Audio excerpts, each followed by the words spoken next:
Ata-babalarımız özlerinin nesil dowamyty bolan perzentlerinin terbiyetine, edeb ikramına hemişe uly ünswer gelipdirler. Edeb ikram marada gurrun ozguluna, bolunmadan edepli, edep durmuşun başı.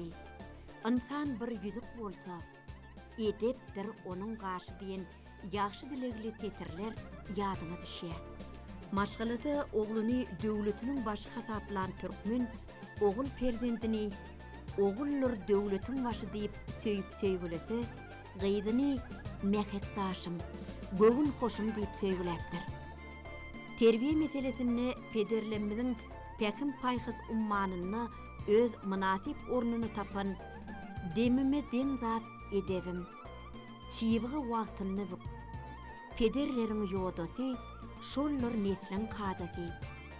Atadan oğul doğmasın, namı sarı bolmasa, gyzarana gyýyz diýerler.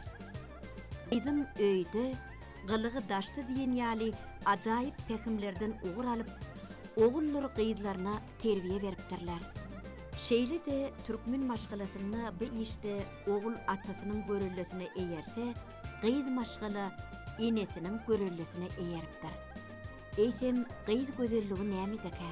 Bu sorugy haýsy bir adamy berseňem, pekidelik gyz maşgalaty gözellik diýjegi hak. Raslyk, süýji dillilik gyz gözelliginiň şatydyr diýjeklerim tapylar. Käbirlere sypaýylyk, utunç haya gyz maşgalaň yüzüniň tuğudyram diýýärler. Elçilikde gyzy süýji dillilik, eli çeperlik bedeýä diýenler ammar. Bulun hiç birim hakykatdan üzüňe däl. Pederlerimizin miras galan yediliklerde gyz maşgalany bedeýän 7 häsiýetem bar. Birincisi, pekidelik, arassa temiz bolmak. İkincisi, sypaýçylyk, mylaýym gürlemek.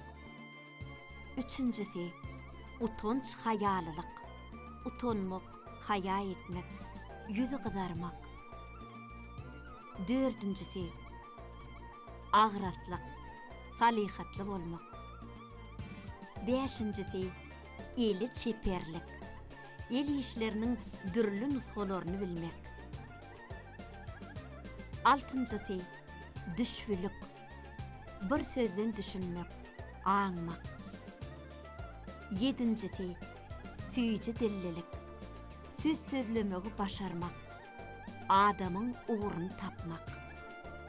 Edeb ikram, gyz gözelliginiň seresi bolup durýar.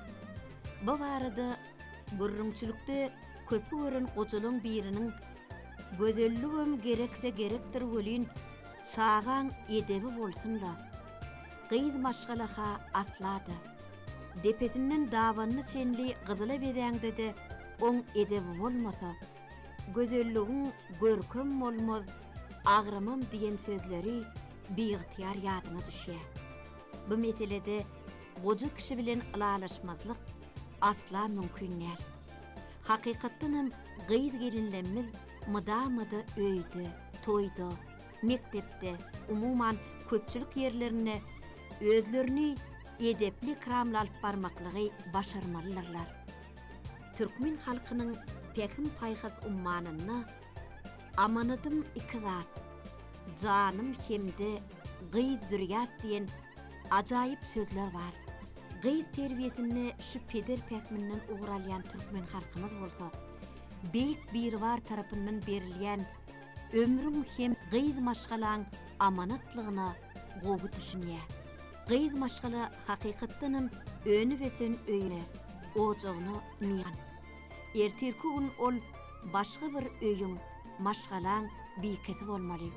Barın ýerine el hünerini gyz gözelliginiň düzýän ýakymly häsiýetler bilen her bir gyz maşgala uly süýgüň, awra hormatyň eýesi bolar. Şoň üçinem bu meselede maşgala görüm görelläň mektebi bolup hyzmat edenler. Maşgalada görüm görelläni şu mektebiň başynda duran her bir ene, ýeňne, uýu gyzlara çağalygyndan gönüpli hünelik, çeperlik, diýsen geň düşünje bolup, ol köp zatlary öz içine alýar. keşte çekip qayma qayamak, köynük biçmek, tikmek, halı dokumak, keçetmek, gamış çıkamak, yung darap, dürlü sapakları hem de yüplükleri tayyarlamak, matalardan oňut baş çıkarmak, hamir edip çörek pişirmek, beýleki tagamlary tayyarlamak, öýe serincam bermek ýaly işler eli hünärliligiň, çeperligiň ödünni düzýän esasy işlerdir. Haçan gyýdylymyz şol işlerden wagtyny öz paýlaryny almaklygy hem-de eli çeperligi, dili şekerlik bilen utgaşdyryp bilseler, onu olara gözelligim ýar bolar, adabrayam, hemişe arzulanýan hakyky gözellige eýe bolarlar. Hakyky gözellige eýe bolarlar.